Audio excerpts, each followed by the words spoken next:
But now let's get to Mullion Cove a minute. I can't remember the harbour being built.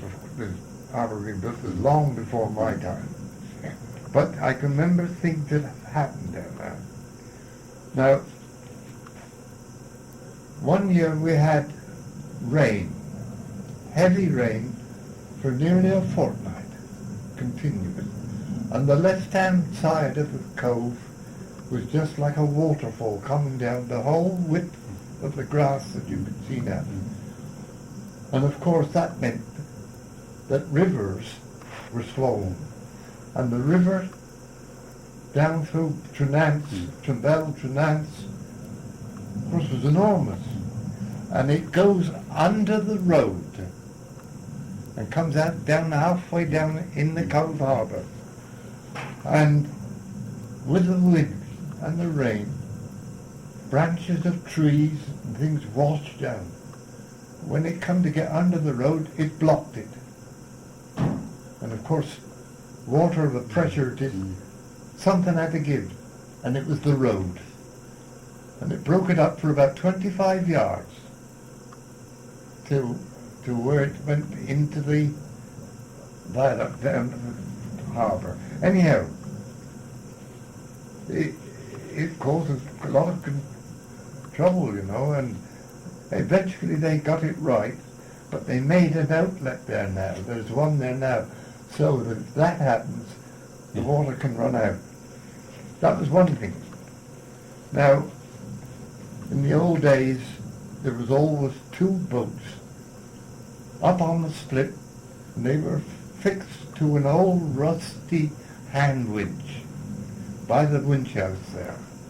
And they were tarred black, and they're quite big, and in them were seine nets in each one, covered with tarpaulin, and the oars, of course, were in there as well.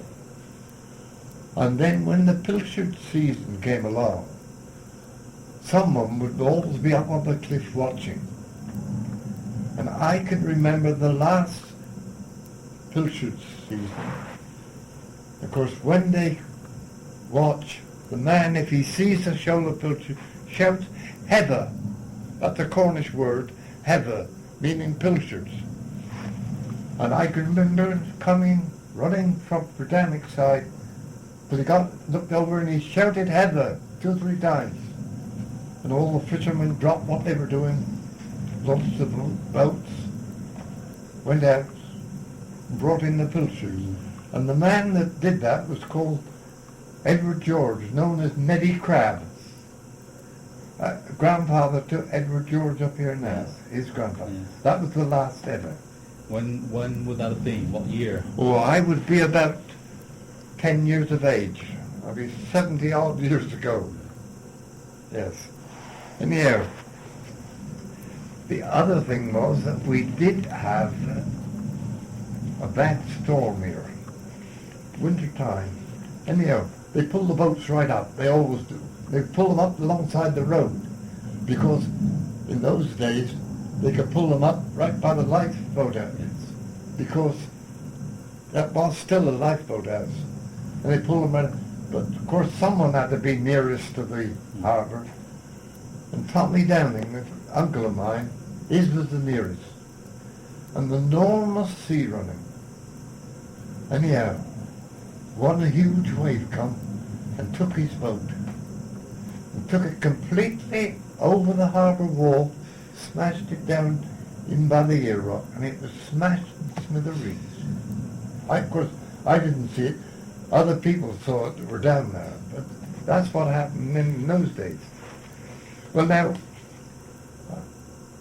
there was, as I said earlier, there was only one dwelling in the wood bungalow, but there were 7 cellars.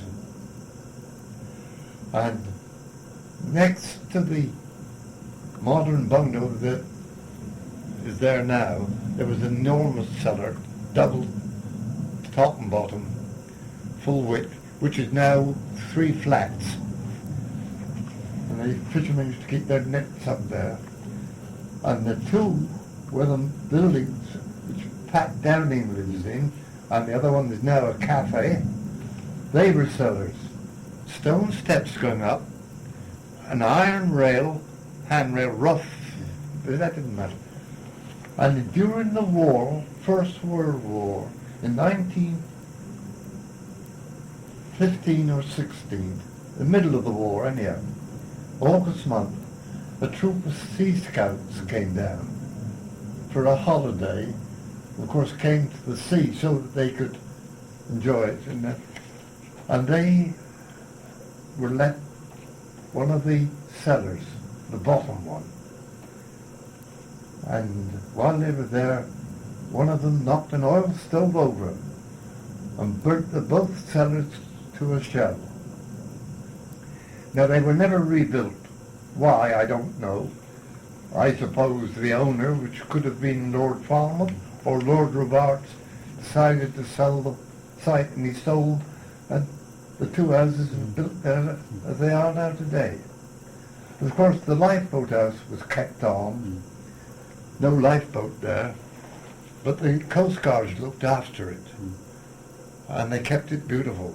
Well, then Mears bought that, and he bought the long cellar, which belonged to the Gilberts, which is now the garden. Yes. And in exchange for that, he built a wood black cellar down on the harbour over Yes, I know. in place of that. So anyhow, that was the cottage, that was the cellars, and of course down at Mullion Cove, a lot of filming has been done. Modernly, Cock Gable, but when I was a young lad of 14, there were silent films, Yes. and they were filming down there at night. A film by the name of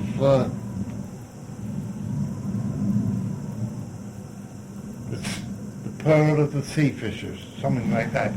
And Guy Newell and Ivy Duke were the two main people there in those days.